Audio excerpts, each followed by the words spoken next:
안녕하세요. 오늘은 토지보상법 종합문제 심화 44절이랑 45절을 연속해서 한번 보도록 하겠습니다. 먼저 44절을 볼 텐데요. 44절은 지금 크게 보면은 제 질문이 되게 길어요. 근데 제가 제일 먼저 봤던 건 2009도 1051이라는 이 판례 번호인데요. 이걸 딱 보면은 그 순간 이 위에서 뭘 물어보고 있는지를 알 수 있을 것 같아요. 그래서 2009도 1051은 대표적으로 저희가 사업시행자의 공익사업 수행 능력이 사업인정의 요건이라는 판례잖아요. 그래서 그 내용을 물어보는 건가? 하고 그거를 생각을 하고 제 신문을 읽어보면 사업 시행자가 해당 사업 공익사업을 수행할 의사나 능력을 상실한 경우 그 사업 인정의 터자가 수용권을 행사할 수 있는지 여부에 대해서 물어보고 있어요. 그래서 이거를 알려면 그리고 먼저 위에서 사업 인정을 하기 위한 요건도 물어보고 있으니까 사업 인정을 하기 위한 요건이랑 수용권을 행사할 수 있는지 여부에 대해서 검토를 하려면 먼저 사업 인정이 뭔지에 대해서 검토를 해야 하잖아요. 그래서 이쪽에 보면 목차를 작성을 해놓은 걸 가져왔는데 사업 인정에 대해서 의미 취지와 법적 성질에 대해서 먼저 검토를 해줬습니다. 그 다음에 수용 재결 에 대해서도 간단하게 검토를 해줬는데요. 왜냐하면 수용권을 행사할 수 있는지 여부에 대해서 같이 물어보고 있으니까 그냥 관련 행정작용의 검토라고 목차를 잡아서 사업 인정과 수용 재결에 대해 양자 모두 의의 및 취지와 법적 성질에 대해 간단하게 검토를 했습니다. 그 다음에 이제 문제에서 물어보고 있는 거에 대해서 살펴봐야 되는데요.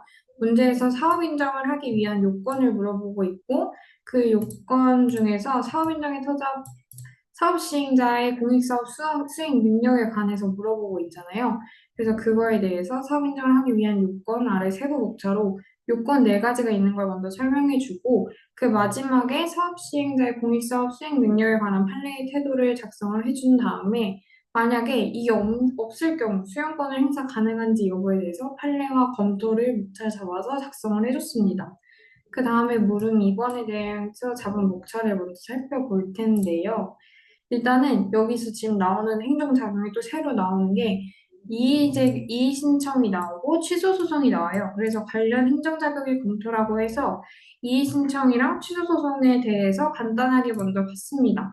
왜냐면 사실 20점이라는 배점은 단순히 원처분주의와 재결주의 논의를 보고 피고적격 소송 대상을 보는 데 있어서 조금 많은 배점이라고 생각을 해서 이거를 간단하게나마 짚고 넘어가 줬고요. 취소 소송을 제기하는 경우 피고적격 및 소송의 대상을 물어보고 있으니까 원처분주의와 재결주의 논의잖아요. 그래서 원처분주의와 재결주의의 개념을 각각 써준 다음에 현행 법제의 태도를 살펴보고 사안의 경우 사안 포섭을 해서 사안의 취소 소송의 피고 적격 및 소송 대상에 대해서 검토를 했습니다. 그러면 44절에 대해서 구체적 내용을 한번 살펴볼게요. 일단 논점의 정리 간단하게 작성을 해주시고 관련 행정작용의 법적 성질에서 모르 미래에서 나오는 행동작용인 사업인정과 수용재결에 대해 간단하게 작성을 해줬습니다. 그리고 사업 인정을 하기 위한 요건에 대해서 먼저 물어봤으니까 이걸 살펴볼 텐데, 일단 저희가 요건을 알고 있는 게 네 가지가 있잖아요. 그래서 그거에 대해서 간단하게 작성을 해주고, 그 아래에 사업 시행자의 공익사업 수행 능력과 의사에 관한 판례를 구체적으로 작성을 해줬습니다. 판례의 내용에 따르면 공익사업을 수행할 의사나 능력이 없는 자에게 타인의 재산권을 공권력적, 강제적으로 박탈할 수 있는 수용권을 설정해 줄 수는 없으므로 사업 시행자에게 공익사업을 수행할 의사와 능력이 있어야 한다는 것도 사업 인정의 한 요건이라고 보아야 한다. 라고 판례의 내용을 거의 그대로 작성을 해줬습니다. 그 다음에 검토 의견 간단하게 작성을 해줬고요.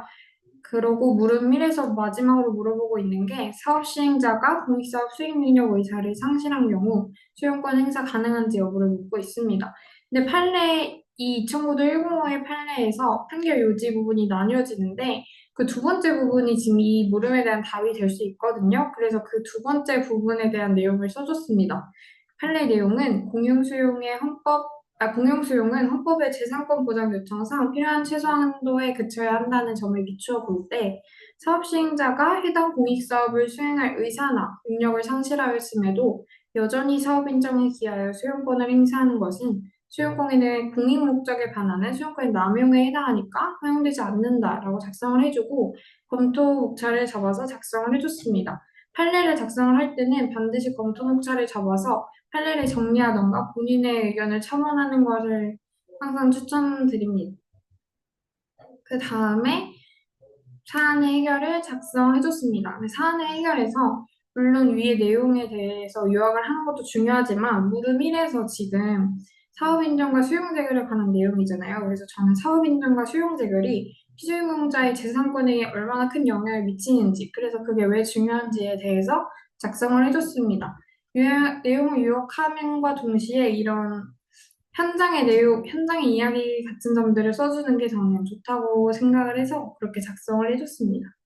그리고 나서 물음 2에 대해서 검토를 할 건데요. 논점을 정리 간단하게 작성해 주시고 물음 2에서 새로 나온 행정작용인 의의 신청과 취소 소송을 작성을 해줬습니다. 취소 소송을 작성할 때 의의를 간단하게 써주고 소송 요건에 대해서 간단하게 언급을 해줬습니다. 왜냐하면 문제에서 피고 적격이랑 소송 대상을 물어보고 있으니까요.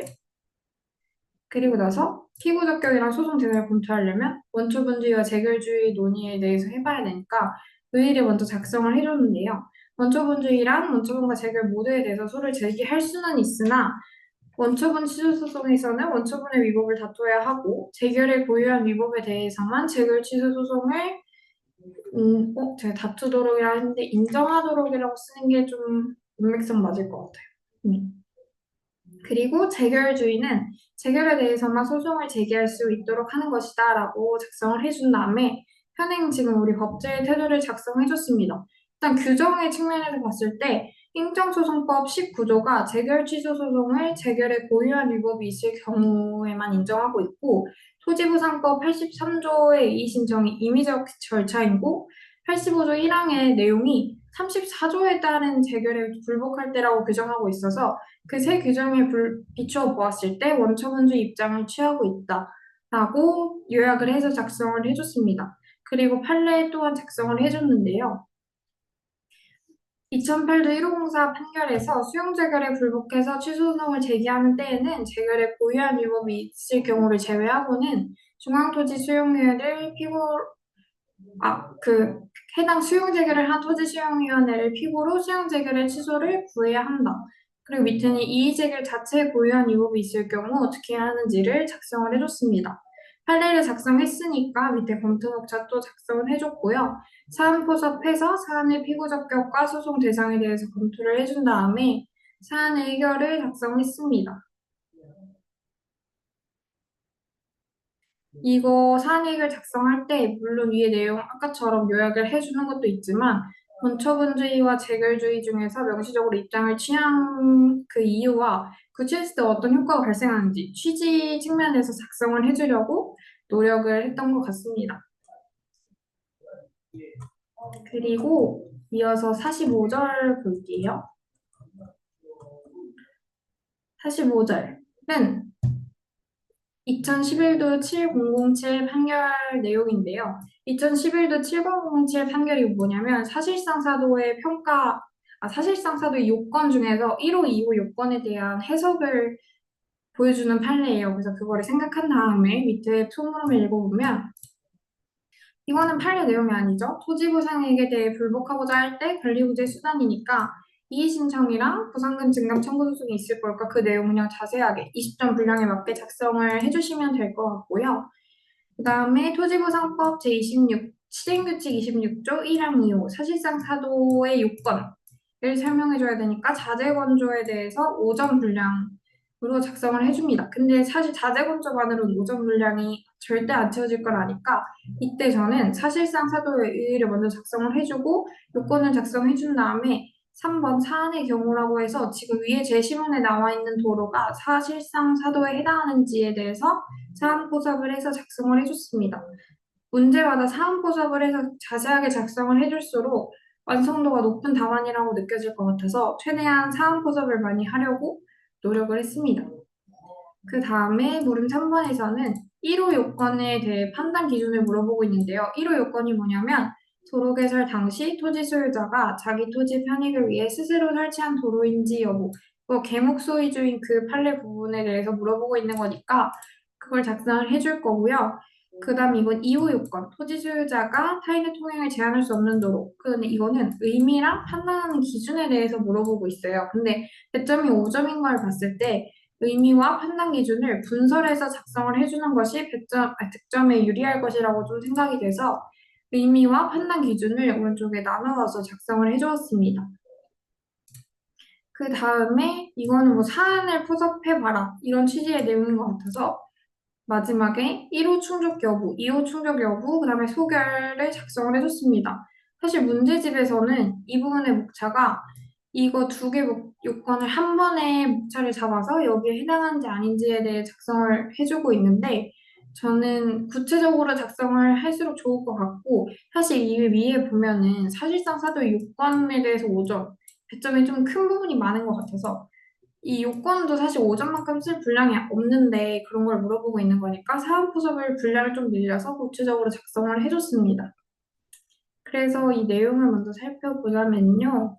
논점의 정리 작성을 꼭 해주시고 그 다음 물음 1번 봐볼게요. 토지 보상액에 대해 불복하고자 할 때 행정 쟁송상 권리구제 수단이니까 이의신청과 보상금 증감 청구 소송에 대해서 작성을 해줬습니다. 이 내용 자체는 워낙 많이들 하셨으니까 별로 크게 설명할 바는 없겠지만 저는 특히 보상금 증감 청구 소송에서 짚고 넘어가고 싶은 부분이 있는데요. 보상금 증감 청구 소송의 경우 진짜 많은 분들이 모든 내용을 알고 모든 내용을 완벽히 쓸 수 있다 싶을 만큼 사실 흔한 논점이다 보니까 여기서 차별점을 줘야 된다고 저는 생각을 했습니다. 똑같이 점수를 받으면 절대 합격할 수 없으니까 뭐 어떤 점에서 차별점을 주어야 할까라고 저는 생각을 하다가 일단 1번에 그 배점이 20점을 조금 넘겼는데요. 그 왜 그러냐면 보상금 증감 청구 소송 관련해서 판례 유형별을 검토라는 목차를 잡았습니다. 그래서 보상금 증감 청구 소송이 나오는 판례는 대표적으로 2018도 둘둘7 판결, 그리고 2018도 67, 2008도 8둘둘 판결 이 세 가지에 대해서 내용을 모두 자세하게 작성을 해줬습니다. 배점 1번 물음에 대한 배점에서야 넘쳤겠지만 결론적으로 최종 배점에서는 넘치지 않았고 이렇게 해야만 보상금 증감 청구 소송에서 배점 득점에 있어서 남들보다 앞설 수 있을 것 같다고 생각을 했습니다. 그래서 보상금 증감 청구 소송 관련 판례 내용들을 한번 살펴보면 2018도 둘둘칠 판결은 간접 손실보상 관련 판례인데요. 그 판례 내용에서 뭐라고 하고 있냐면 어떤 보상 항목이 손실보상 대상에 해당함에도 관할 토지수용위원회가 사실을 오인하거나 법리를 오해해서 잘못된 내용의 제기를 할 경우 피보상자는 사업시행자를 상대로 보상금 증감 청구 소송을 제기해야 한다고 판시하고 있습니다. 근데 이게 왜 이렇게 판시를 했나라고 자세히 생각을 해보자면요. 보상 항목이 손실보상에 해당하는데 안 한다고 재결을 하면 최종적으로 보상액이 줄어들게 되잖아요. 그럼 그거에 대해서 불복을 하는 그거 하는 이유는 그 줄어든 항목에 대한 보상금을 더 받으려고 하는 거라고 해석할 수 있겠죠? 그래서 결론적으로 그 재결에 대한 취소소송보단 어차피 보상금 문제로 귀결되니까 사업 시행자를 상대로 보상금 증감 청구 소송을 제기하라고 한 것으로 짐작해 볼 수 있을 것 같습니다. 그리고 2018도 67, 이 판결은 압류 및 추심 명령이 있을 경우 당사자 적격을 상실하는지 여부에 대한 판례인데요.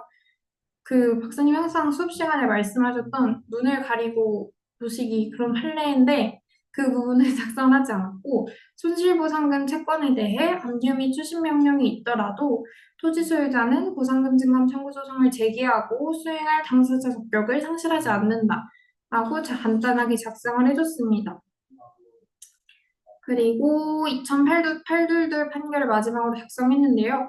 2008도 팔둘둘 판결은 잔여지 수용 판결입니다. 그래서 토지보상법 제74조 제1항의 잔여지 수용 청구권은 손실보상의 일환으로 재결이 없더라도 그 형성권적 효과를 가지므로 토지 소유자의 잔여지 수용 청구를 받아들이지 않은 재결에 대해 피소유자가 불복할 수 있는 방법은 보상금 증감 청구 소송이고 사업 시행자를 피고로 해야 한다라고 작성을 해줬습니다.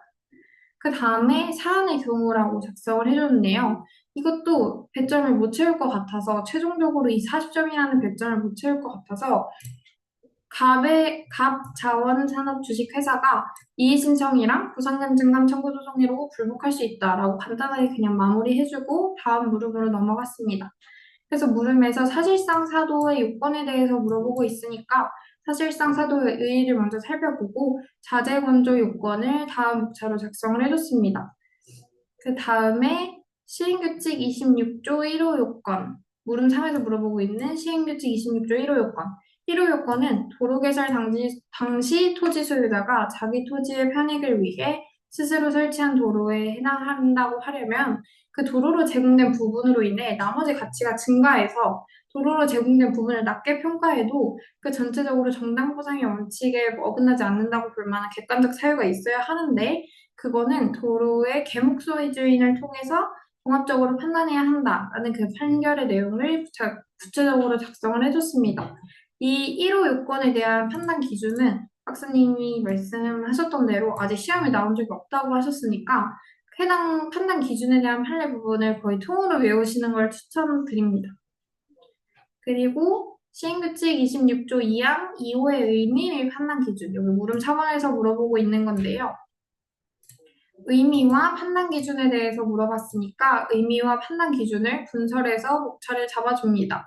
그리고 판례의 내용 또한 의미와 판단 기준을 구분할 수 있게 작성이 되어 있어요. 그래서 내용을 살펴보자면 토지 소유자가 그 의사에 의해 타인의 통행을 제한할 수 없는 도로는 장기간 일반의 통행이 제공되고 그 이용상이 포착돼서 원상회복, 그 이용 상황이 원래 도로로 아니었을 때 이용 상황으로 회복할 수 없을 때 그럴 때를 의미한다. 그 내용을 작성을 해줬고요. 시행규칙 26조 2항 2호의 그 판단 기준은 해당 도로가 장기간 일반의 통행에 제공되어 왔고 이를 토지 소유자가 용인해왔다는 사실만으로는 그 이용상이 고착화되었다고 볼 수 없고 해당 토지가 도로로 개설되게 된 경위, 도로로 제공된 기간, 도로로 제공된 면적, 유일한 통로인지 여부 등을 종합적으로 고려해서 판단해야 한다. 거의 판례 내용 그대로 작성을 해줬습니다. 그 다음에 물 5번에서 사안 분석을 하라고 하고 있으니까 1호 요건 충족 여부, 2호 요건 충족 여부하고 소결을 작성을 해줬습니다. 만약에 각 요건에 대해서 여러분들이 검토를 하실 경우 항상 마지막에 소결 목차를 잡아서 그 어떤 요건을 충족해서 이렇게 된다라는 최종적 멘트를 써주시는 걸 추천드립니다. 그래서 1호 요건에 대해서 검토를 해보자면요. 사실 제시문에 제시된 내용이 충분하진 않았지만 보면 사안의 도로는 매우 좁고 말뚝이 박혀 있어 차량의 통행이 불가하다는 점에서 도로로서의 제 기능을 하지 못한다고 볼 수 있습니다.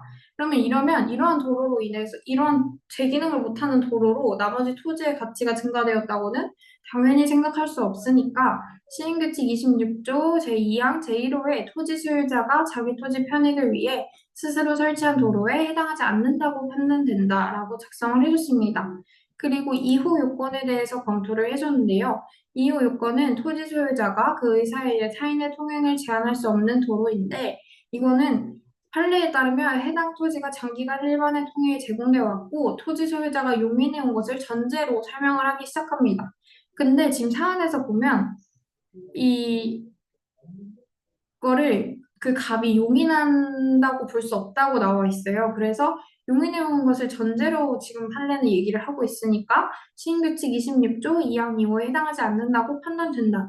라고 작성을 해줬습니다. 그 소결에서는 1, 2호 요건은 해당하지 않고 3, 4호 요건에 대해 판단해볼 만한 별도의 제시사항 없는 바 사실상 사도에 해당한다 볼 수 없고 인근 토지 평가액의 1분의 3 이내로 보상하는 것 또한 불가할 것이라고 생각된다라고 작성해준 다음에 사안의 해결을 작성하고 끝내줬습니다. 이렇게 해서 44절, 45절에 대한 검토를 마치겠습니다.